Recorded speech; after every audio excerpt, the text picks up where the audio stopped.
একদিন জিবরিল আমিন এখন ইয়া রাসূলুল্লাহ আপনার বেটারে আপনি দেলাইলা আর হুসাইন রাদিয়াল্লাহু তাআলা আনহুরে আপনি রাখলাম, আপনার হুসাইন কিলা মারা যাইবা, খানো মারা যাইবা, আপনি জানেননি।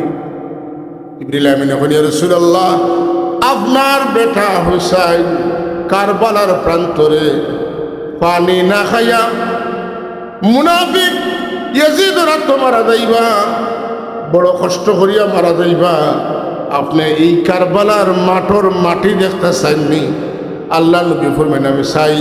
জিবরিল আমিনে মুঠ করিয়া আনিয়া আল্লাহর হাবিবের মাটি দিই, আর ও মাটি আল্লাহর হাবিবে তান বিবি আমরা আম্মা জান হযরতে উম্মে সালামা রাদিয়াল্লাহু তাআলা আনহার কাছে দেইনার কোন বিবি, ও মাটি তুমি বোতলের ভিতরে ভরিয়া রাখো, যেদিন দেখবা এই মাটি মাটি নাই, এই মাটি খুন হয়ে গেছে, রক্ত হয়ে গেছে, তুমি বুঝিয়ে এদিন আমার নাতি হযরতে হুসাইন কারবালার প্রান্তর শহীদ হয়ে গেছ। রাসূল পাক সাল্লাল্লাহু আলাইহি ওয়াসাল্লাম ইন্তেকাল ফরমাইলা 61 হিজরি হুসাইন রাদিয়াল্লাহু তাআলা কারবালার পর্যন্ত পৌঁছে গেলা। দুপুরের টাইম তাই ইন্তেকাল ফরমাইলা, শহীদ হয়ে গেলা। উম্মে সালমা কাইলুলা করা দুপুরের খানি খাইয়া তেন একটু আরাম করছেন। ওই সময় খাবে দেখুন রাসূলুল্লাহ সাল্লাল্লাহু আলাইহি ওয়াসাল্লাম পেরেশান, তার চুল মুবারক, দাড়ি মুবারক, বুক মুবারক সব দিকে মাটি লাগাইলার পেরেশানি করলাম। আল্লাহর হাবিব সাল্লাল্লাহু আলাইহি ওয়াসাল্লামের উম্মে সালামা জিজ্ঞাসা করেন ইয়া রাসূলুল্লাহ আপনি অত পেরেশানি করেন এখানে কিতা সমস্যা? আল্লাহ নবী জবাব দেন শাহিদতু কাতলাল হুসাইনি আনিফা, বিবি আমি এইমাত্র দেখছি আমার বেটা হুসাইন কারবালার প্রান্তর শহীদ হয়ে গেছ। বাস তার ঘুম ছাড়ছে, খান্দি খান্দি ঘুম ছাড়ছে। হঠাৎ করে মনে হইল যে আমার যে কইসলা আমার রাসূলুল্লাহ যে মাটি রাখছনি, মাটিটা বদলিয়া কোন হয়ে দিব যেদিন হুসাইন শহীদ দিবা, তাই গিয়া বোতল তুলা মারি দেখুন বোতলের মাটি মাটি নাই, বোতলের মাটি খুন হয়ে গেছে। একই খাপ হজরত ইবনে আব্বাস রাদিয়াল্লাহু তাআলা আনহু দেখুন যে রাসূল পাক সেমরা তো একটা বোতল, বোতলের ভিতরে রক্ত আর আল্লাহর হাবিবে খান্দিতরা। হযরত ইবনে আব্বাস রাদিয়াল্লাহু তাআলা জিজ্ঞাসা করলেন ইয়া রাসূলুল্লাহ মা যাইবে কি ইয়া রাসূলুল্লাহ, ইয়া রাসূলুল্লাহ কিতা আপনারে খান্দাইলো? হযরত হুসাইন রাদিয়াল্লাহু হযরত রাসূল পাক সাল্লাল্লাহু জবাব দেন যে আমার নাতি হযরত হুসাইন এই মুহূর্তে কারবালার প্রান্তরে শহীদ হয়ে গেছেন, এর লাগি আমি খান্দিয়া। এখন কথাটা হইল আল্লাহ রাসূল সাল্লাল্লাহু আলাইহি ওয়াসাল্লামের আওলাদ যে কষ্ট দিল, হুজুরে খান্দিলা কষ্ট পাইলা, এ মানুষ কত খান বলা, তার ইমান কত খান রয়েছে কিছু বুঝরা নেই। আল্লাহর নবীরে যারা কষ্ট দেয়, কোরআন শরীফের আইন হইল আল্লাহ এরারে দুনিয়াতে লানত করেন, আখিরাতে এরারে শাস্তি দেন। কিরা শাস্তি? যে শাস্তি বড় বেজ্জতিমূলক শাস্তি। আল্লাযীনা ইউযুনাল্লাহ ওয়া রাসূলাহু লানাহুমুল্লাহু ফিদ দুনিয়া ওয়াল আখিরাহ ওয়া আ'আদ্দা লাহুম আযাবাম মুহিনা। যারা আল্লাহ নবীরে কষ্ট দেয় এরারে আল্লাহ দুনিয়াতেও লানত করেন, আখিরাতেও লানত করবা। আর এরার লাগি এমন আযাব রাখছেন যে আযাবটা হইল বেজ্জতিমূলক আযাব। আহলে বয়াতের অর্থ হইল রাসূলুল্লাহ গড়ের মানুষ, পরিবারের মানুষ।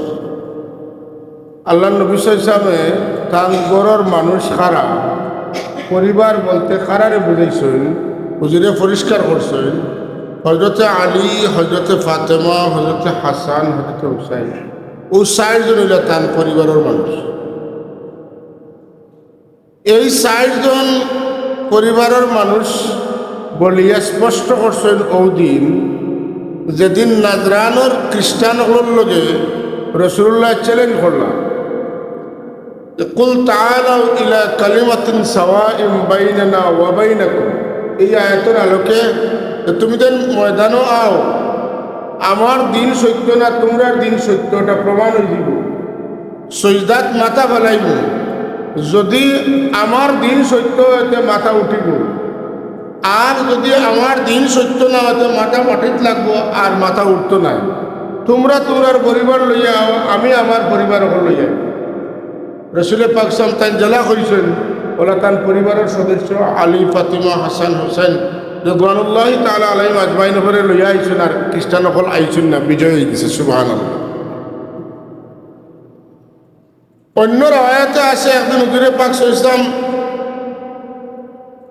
তান গড়ের সেহেন বৈশই আর হজরতে হুসাইন রাদিয়াল্লাহু তাআলা আনহু বারোইছেন আল্লাহ নবী ডাক দিয়া নিয়ে তার জানুর উপরে বয়াইছেন ডাইনটা। হাসান রাদিয়াল্লাহু তাআলা আইছেন তানেও তান বাবুর জানুত বয়াইছেন। এর মাঝে আলী রাদিয়াল্লাহু তাআলা আনহু আইছেন তানের সামনে বয়াইছেন। হযরত ফাতিমা রাদিয়াল্লাহু তাআলা দেখা দেখি আইছেন তাইনও আইয়ালে তান করে বয়াইছেন। করে বয়া হুজুরে পাক সমর গাত আছিল ইয়ামনি চাদর দেখানো ফুল তোলা হাতে খাম করা ও চাদর খান মেলিয়া আর সারারে ঘুরি লেছে গুরিয়া আর আসমান মুখা আপদে এখন আল্লাহুম্মা হাউলাই আহলে বাইতি ও আল্লাহ ওইলা আমার পরিবারের সদস্য। পরিবারের সদস্য হল যখন দেখাইছেন কোনো কোনো বর্ণনাত আছে এই সময় এরা 4 জনরে লইয়া তাই জিকির করছে। জিকির কিতা হাসবি রব্বি জাল্লাল্লাহ মাফি কলবি গায়রুল্লাহ নূর মুহাম্মদ সাল্লাল্লাহ লা ইলাহা ইল্লাল্লাহ। জিকিরের সময় মাথা নাড়িয়েছেন সর্ববারক ডাইনে বাবুয়ে গেছে। জিবরিল আমিনের হঠাৎ করে খেয়াল করছে যে আরশে আযম ডাইনে বাবুয়ে লড়ে। আল্লাহ চোখ খুলিয়া দিছেন নিচে দিছে দেখুন আরশ যেবায় যার তার ইচ্ছায় যান না রাসূলুল্লাহর সর্ববারক যেদিকে যায় আরশ ওদিকে কইলারে তাইলে তো ই জিকিরের মাহফিল বড় মুবারক মাহফিল যে আমি যাই গিয়ে দেখি ওই চাদরের ভিতরে হামাইয়া আমিও ওই মাহফিলে শরীক দিতে পারি। এখন ইয়া রাসূলুল্লাহ ই জিকিরের হালকাত আমারে শরীক করবানি চাদরের ভিতরে আমারে জায়গা দিবানি। বুঝলে ফরমান জিবরিল তোমার মর্যাদা ফেরেশতাগুলোর মধ্যে শ্রেষ্ঠ, তোমার জায়গা তুমি থাকো। ই চাদরের ভিতরে আমার পরিবারের মানুষ ছাড়া আসলে আমি হারাইতাম না। তাইলে এই হাদিস শরীফ দ্বারা বোঝা গেল রাসূলুল্লাহর পরিবারের সদস্য বলতে ও 4 জনকে বোঝায়। আরো ঘটনা করছে হযরত আয়েশা সিদ্দিকা রাদিয়াল্লাহু তাআলা দেখি এখন ইয়া রাসূলুল্লাহ আমারও চাদর খানোর তলে হারাইল কাম। বুঝলে পারবেন আয়েশা তুমি আমার বিবি এই হিসাবে তোমার যথেষ্ট মর্যাদা আছে, তুমি তোমার মর্যাদা লইয়া দেখো, কিন্তু এই চাদরের তলে যারা হামাইছেন এরার মর্যাদা তোমারে আমি ঢুকাইতাম। তাইলে বোঝা গেল আহলে বয়তর দ্বারা আল্লাহর নবী ওই 4 জনকে উদ্দেশ্য করছে।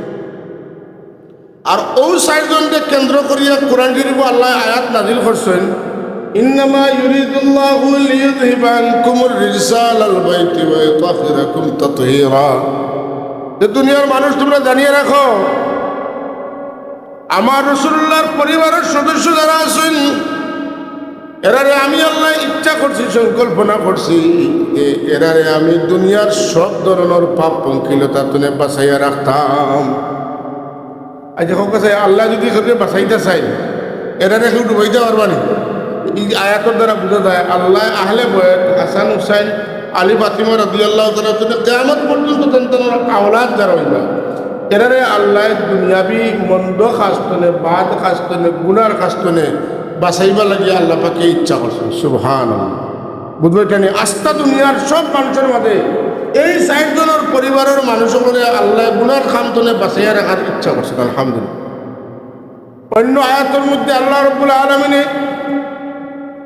তার হাবিব রেখেন আমার হাবিব আপনি আমার ধর্ম এই জীবন ব্যবস্থা ইসলামরে প্রতিষ্ঠিত করার লাগে জীবনে বহুত কষ্ট স্বীকার করছেন। এর বদলা আপনি আপনার উম্মতের কাছে কিচ্ছু চাইছেন না।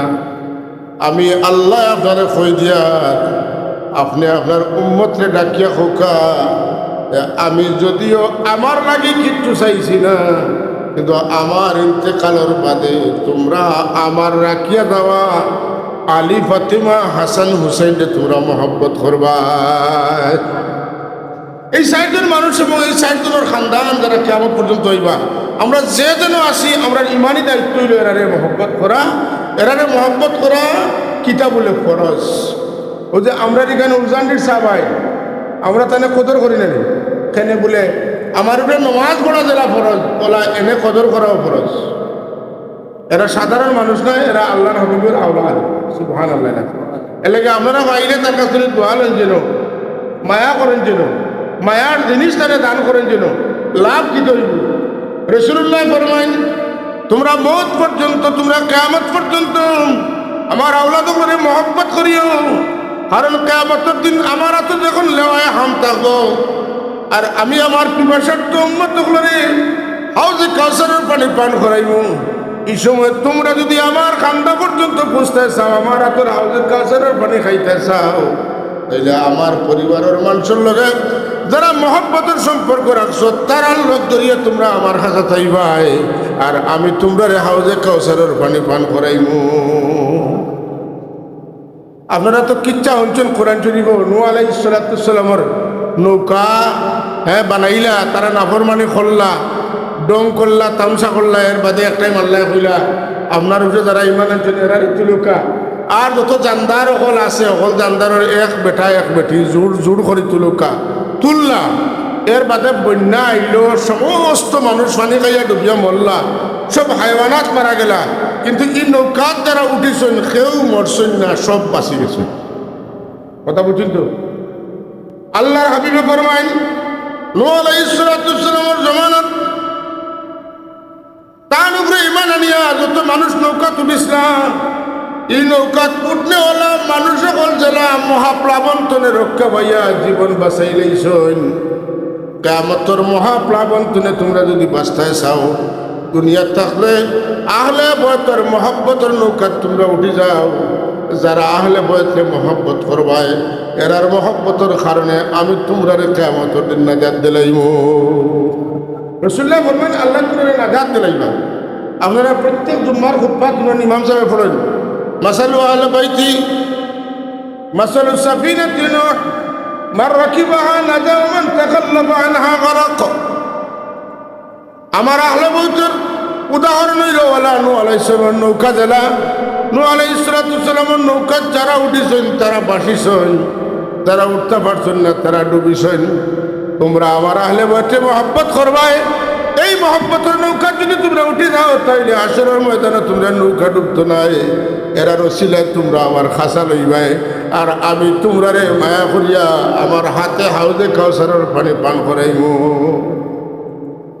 আপনারা জানেন রাসূলুল্লাহ পাক সাল্লাল্লাহু আলাইহি ওয়াসাল্লাম জমিনের বাদে সবচাইতে বেশি মায়া করতে তার মেয়ে হজরত ফাতিমা রাদিয়াল্লাহু তাআলা আনহারে। আর ফাতিমা রাদিয়াল্লাহু তাআলা আওলাদ হওয়ার বাদে তার দুইজন নাতি হাসান হুসাইনকে বেশি মহব্বত করতাম। মহব্বত কতখান করতাম বলে আল্লাহ নবী সাল্লাল্লাহু আলাইহি ওয়াসাল্লাম নিজে সোয়ারি হাদিস নাইনি, আপনি আপনার আঁটু মাঠ ডাকিয়া আর খনি মাটি থেকে যদি আপনার নাতিরে হয় উঠ আমার ফিটি পাতেন না, কেমন মায়া, যে মায়ার কোনো শেষ নাই। হুজুরে আনোয়ার সাল্লাল্লাহু আলাইহি ওয়াসাল্লাম হাঁটু মুবারক জমিনে রাখছেন, খনি মুবারক জমিনে রাখিয়া হাসান হোসেন রাদিয়াল্লাহু তাআলা আনহুরে ফিটি তুলছেন। আর এরারে লইয়া আল্লাহর হাবিবে আস্তে আস্তে আস্তে আস্তে হামাগুড়ি দিয়া গইত্রা। এমন সময় হযরত ওমর রাদিয়াল্লাহু তাআলা আনহু এই অবস্থা দেখে এখন যে কত উত্তম সোয়ারি, মানে রাসূল পাক সাল্লাল্লাহু মতো সোয়ারি পাইছেন হাসান হুসাইন। আল্লাহর হাবিবে জবাব দিলেন ওমর, খালি উত্তম সোয়ারি নাই বরং কত উত্তম সওয়ার যারা চড়িছিল আমারে এরাও সাধারণ নাই। এর লাগি আল্লাহর নবীর দরবারে এক ফেরেশতা তাই কোনোদিন আইসুন না, এমনকি তাই কইন আমি কোনোদিন জমিনও আইছি না, তান খাইছ হইল জমিনও আইতা। আল্লাহর দরবারে ফরিয়াদ করলাম, আল্লাহ আমারও তুমি ইজাজত দাও আমি জমিনও যাইতাম, তবে আমি আমার হাবিবের লগে দেখা করাতে যাইতাম, আমার এমন একটা খুশখবরি দিয়া দাও যে খুশখবরি পাইলে তোমার নবী আমার যে খুশি। আল্লাহ কইলা যাও তুমি গিয়া আমার হাবিবরে কইও তান বেটি ফাতিমা জান্নাতের সব বেটিন তোর সর্দার, আর তান দুই সাহেবজাদা তান দুই বেটা হাসান হুসাইন জান্নাতের সব বেটাইন তোর সর্দার। তাই আল্লাহর হাবিবের দরবারে আইন, আই আল্লাহর হাবিবের সালাম জানাইন, ইয়া রাসূলুল্লাহ আমি কোনোদিন জমিনে আইছি না, আইছি আপনার লগে সাক্ষাৎ করাত, আর একটা খুশখবরি লইয়া আইছি আল্লাহর তরফ থেকে। আল হাসান ওয়াল হুসাইন সাইয়্যিদা শাবাবি আহলিল জান্নাহ ও ফাতিমাতু সাইয়্যিদাতু নিসাই আহলিল জান্নাহ। দুই হোক সুবহানাল্লাহ। আল্লাহ নবী তো খুশি হইলা তুমি এত মহান খবর লইয়া আইছো, আমি তো আইছি বলা এমন খবর আপনারে কইব যে খবরে আপনি খুশি হয়ে যাবা সুবহানাল্লাহ। তাইলে হাসান হুসাইন রাদিয়াল্লাহু তাআলা আনহু দুইজন জান্নাতের সর্দার, ফাতেমা রাদিয়াল্লাহু তাআলা আনহা তাই জান্নাতের সমস্ত বেটিনদের সর্দার। এরা চাইতে বড় মর্যাদা আর কারো হইতে পারেনি, আর কারো হইতে পারে, যে কারণে হযরত ফাতেমা রাদিয়াল্লাহু তাআলা আনহার লগে যে বেয়াদবি করব যে তানে কষ্ট দিব, হাসান হুসাইন রাদিয়াল্লাহু তাআলার লগে যে বেয়াদবি করব যে তানে কষ্ট দিব, এ প্রকারান্তরে আল্লাহর নবীরে কষ্ট দিল। আপনার মায়ার নাতিরে যদি কেউ মারে আপনি সুখ পাইবা না দুঃখ পাইবা? আপনার মায়ার বুড়িরে যদি কেউ মারে গাইল দেয়, আপনি সুখ পাইবা না দুঃখ পাইবা? জুড়ে এখন সুখ পাইবা না দুঃখ পাইবা? দুঃখ পাইবা। আল্লাহর নবীরে তারা চরম কষ্ট দিছে, যারা হুসাইন রাদিয়াল্লাহু তাআলার শহীদ। এর চেয়ে বড় কষ্ট আর আল্লাহর নবীরে কিচ্ছু নাই। এর লাগি হযরত জিবরিল আমিন আলাইহিস সালাতু ওয়াস সালাম আল্লাহর হাবিবের খেদমত আইন আইয়া দেখুন রাসূল পাক সাল্লাল্লাহু আলাইহি সাহেবজাদা হযরত ইব্রাহিম আর হুজুরের নাতি হযরত হুসাইন, দুইজন হুজুরের দুই জানো তুকে বই থাকছে। কোন ইয়া রাসূলুল্লাহ, আল্লাহ আমারে পাঠাইছেন খবর দিয়া যে দুইজনের মাঝে একজন রে আল্লাহ এই মুহূর্তে তান জান কবজ করাই দিবা, কিন্তু কোনজন রে নিতা আপনি কইয়া দিতা। কিন্তু দুইজনের মাঝে একজন আল্লাহ লাগে, কিন্তু আপনি যারা দিবা তানে। আল্লাহর হাবিব চিন্তা করেন, যদি আমার ইব্রাহিমের কথা আমি মানি কিতা করিলেই তানে বিদায় দিলাই, তাইলে আমি বেশি কষ্ট পাইব। আর যদি হুসাইনকে বিদায় দেই তাহলে আমার ফাতিমায় কষ্ট পাইবা। আমি কষ্ট পাইতাম পারি, কিন্তু আমার ফাতিমারে কষ্ট দিতাম না। বুঝলে ফরমাই, আমার বেটা ইব্রাহিমে নবী, আমার হুসাইনকে রাখিয়ে দাও। জুড়ে এখন সুবহান। হুসাইন খে জান্নাতুর সর্দার, সুবহানাল্লাহ, সাইয়্যিদুশ শুহাদা। তাইলে বোঝা গেল আল্লাহ নবী তান আওলাদ তো হুসাইনরা দিলে বেশি মহব্বত করেন। আল্লাহ ফালাইলা পরীক্ষা। একদিন জিবরিল আমিন এখন ইয়া রাসূলুল্লাহ, আপনার বেটারে আপনি দিলাইলা আর হুসাইন রাদিয়াল্লাহু তাআলা নূরে আপনি রাখলাম। আপনার হুসাইন কিলা মারা যাইবা, খানো মারা যাইবা, আপনি জানেননি। জিবরিল আমিন এখন ইয়া রাসূলুল্লাহ, আপনার বেটা হুসাইন কারবালার প্রান্তরে পানি না খাইয়া মুনাফিক ইয়াজিদ রাত মারা যাইবা, বড় কষ্ট করিয়া মারা যাইবা। আপনি এই কারবালার মাঠর মাটি দেখতে চাইননি? আল্লাহ নবী ফরমাইন আমি চাই। জিবরিল আমিনে মুঠ করিয়া আনিয়া আল্লাহর হাবিবের মাটি দেই, আর ও মাটি আল্লাহর হাবিবে তান বিবি আমরা আম্মা জান হযরতে উম্মে সালামা রাদিয়াল্লাহু তাআলার কাছে দেইনার কোন বিবি, ও মাটি তুমি বোতলের ভিতরে ভরিয়া রাখো। যেদিন দেখবা এই মাটি মাটি নাই, এই মাটি খুন হয়ে গেছে, রক্ত হয়ে গেছে, তুমি বুঝিও এদিন আমার নাতি হযরতে হুসাইন কারবালার প্রান্তর শহীদ হয়ে গেছ। রাসূল পাক সাল্লাল্লাহু আলাইহি ওয়াসাল্লাম ইন্তেকাল ফরমাইলা। 61 হিজরি হুসাইনটা দিলে তার কারবালার পর্যন্ত পৌঁছে গেলা। দুপুরের টাইম তাই ইন্তেকাল ফরমাইলা, শহীদ হয়ে গেলা। উম্মে সালমা কাইলুলা করা দুপুরের খানি খাইয়া তেন একটু আরাম করছেন। ওই সময় খাবে দেখুন রাসূলুল্লাহ সাল্লাল্লাহু আলাইহি ওয়াসাল্লাম পেরেশান, তার চুল মুবারক, দাড়ি মুবারক, বুক মুবারক সব দিকে মাটি লাগাইলার পেরেশানি করলাম। আল্লাহর হাবিব সাল্লাল্লাহু আলাইহি ওয়াসাল্লামের উম্মে সালামা জিজ্ঞাসা করেন, ইয়া রাসূলুল্লাহ আপনি অত পেরেশানি করেন এখানে কিতা সমস্যা? আল্লাহর নবী জবাব দেন, শাহিদতু কাতলাল হুসাইনি আনিফা, বিবি আমি এইমাত্র দেখছি আমার বেটা হুসাইন কারবালার প্রান্তর শহীদ হয়ে গেছ। বাস তার ঘুম ছাড়ছে, খান্দি খান্দি ঘুম ছাড়ছে। হঠাৎ করে মনে হইল যে আমার যে কইসলা আমার রাসূলুল্লাহ যে মাটিটা আসছেনি, মাটিটা বদলিয়া কোন হয়ে দিব যেদিন হুসাইন শহীদ দিবা। তাই গিয়া বোতল তুলা মারি দেখুন, বোতলের মাটি মাটি নাই, বোতলের মাটি খুন হয়ে গেছে।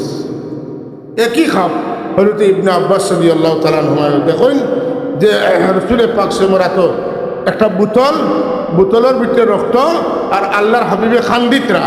হযরত ইবনে আব্বাস রাদিয়াল্লাহু তাআলা জিজ্ঞাসা করলেন, ইয়া রাসূলুল্লাহ মা যায়ুবকি ইয়া রাসূলুল্লাহ, ইয়া রাসূলুল্লাহ কিতায় আপনারে খান্দাইলো? হযরত হুসাইন রাদিয়াল্লাহু হযরত রাসূল পাক সাল্লাল্লাহু আলাইহি জবাব দেন যে আমার নাতি হযরত হুসাইন এই মুহূর্তে কারবালার প্রান্তরে শহীদ হয়ে গেছেন, এর লাগি আমি খান্দিয়া। এখন কথাটা হইল আল্লাহ রাসূল সাল্লাল্লাহু আলাইহি ওয়াসাল্লামের আওলাদ যে কষ্ট দিল, হুজুরে খান্দিলা কষ্ট পাইলা। এ মানুষ কত খান বলা, তার ইমান কত খান রয়েছে কিছু বুঝরানি। আল্লাহর নবীরে যারা কষ্ট দেয়, কোরআন শরীফের আইন হইল আল্লাহ এরারে দুনিয়াতে লানত করেন, আখিরাতে এরারে শাস্তি দেন। কিরা শাস্তি? যে শাস্তি বড় বেজ্জতিমূলক শাস্তি। আল্লাযীনা ইউযুনাল্লাহা ওয়া রাসূলাহু লা'নাহুমুল্লাহু ফিদ দুনিয়া ওয়াল আখিরাহ ওয়া আ'আদ্দা লাহুম আযাবাম মুহিনা। যারা আল্লাহ নবীরে কষ্ট দেয়, এরারে আল্লাহ দুনিয়াতেও লানত করেন, আখিরাতেও লানত করবা। আর এরার লাগি এমন আযাব রাখছেন যে আযাবটা হইল বেজ্জতিমূলক আযাব। যে কারণে হযরতে ইমাম আহমদ ইবনে হাম্বল রহমতুল্লাহ কইন যে এজিদর লগে তো রহমতুল্লাহ লাগানি দূরের কথা, কোরআন শরীফের ভাষায় এজিদ হইল লানতুল্লাহ। যদিও আমরা এজিদ যে লানতুল্লাহ কই না, কিন্তু এই কথা কইলে এজিদ যে বড় গালি দেওয়া হয়ে যাবে ওইখান নাই, বরং এজিদ এর চাইতে বড় পাপাচারী পাপিষ্ট, এর চাইতে বাদ কিচ্ছু খাওয়া যায়। এর লাগি ইমাম অকলের মাঝে একতলাফ আছে, এজিদরে কাবির কইতা না লানতুল্লাহ কইতা না মুনাফিক কইতা না ফাসিক কইতা, বিভিন্ন একতলাফ আছে। আমরা তো গালিয়াই না, কিন্তু এজিদ গাইল খাবার উপযুক্ত, কারণ রসুল্লাহর কলিজার টুকরা আর আমরার বেহেশতর সর্দার দেই ওইবা তার লগে এই অসদাচরণ করার কারণে মুমিন মাত্র আমরা কষ্ট পাইনি না পাই না কষ্ট পাই। ও আমরা যারা কষ্ট পাই আমরার ভিতরে ইমান আছে। আর একগুলো মানুষ তখনও আসলা এজিদর পক্ষে লড়াই করছেন, আর এখন এজিদর পক্ষে লড়াই নাই, কিন্তু এজিদর পক্ষে একগুলো মানুষের সাফাই গায়, তাই বালা মানুষ আসলা। ও যারা সাফাই গায় এজিদর লেগইয়া যারা হুসেন রাদিয়াল্লাহু তাআলা মারাত গেছিল, এরা তারার পক্ষের মানুষ, ও এরা হইল এজিদর দলের মানুষ। আর আমরা হুসেন রাদিয়াল্লাহু তাআলা তখন তাকে সাহায্য করতাম পারছি না, কিন্তু তার দুঃখে লাগে আমরা হুসাইন রাদিয়াল্লাহু তাআলার পক্ষের মানুষ। ও তখন তো মুসলমান সকল দুই ভাগে ভাগ হয়েছেন, এক গুরু এজিদি আর এক গুরু হুসাইনি। আমরা কোন দল? হুসাইন।